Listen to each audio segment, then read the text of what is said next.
Do you think it's possible to do a deep dive in what the probate process looks like? So a probate process involves, so this is what I do. I'll tell you what I do with my clients. So people understand what exactly is this mystery of probate. So clients come to my office, they tell me a person passed away, so and so institution is asking for probate, or they need to sell the property and they were told they need to get probate. So what we do is this. We first gather all the assets of the estate. I need to know all the assets at the date of death that the deceased owned.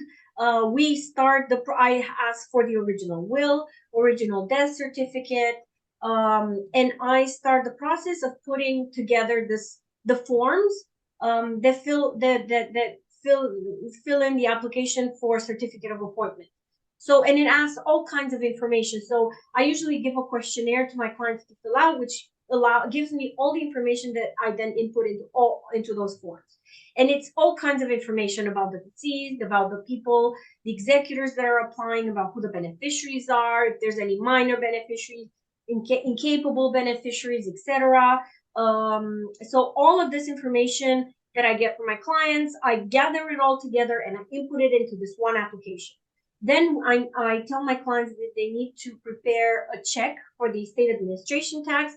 I can't calculate how much it is, and I tell them to bring a check. They can usually get a check from the deceased bank account. The bank will help you prepare that, and I can guide them on how to ask the bank for that. And so once we have the check and we have the application, there's a couple more documents I need to prepare on my own. I put it all together. I meet, we sign, the executor signs, we submit it to court. That's the process of probate, of applying for probate. And then once we submitted it to court, then the court takes their time, reviews all the documents, and gives me a certificate of appointment.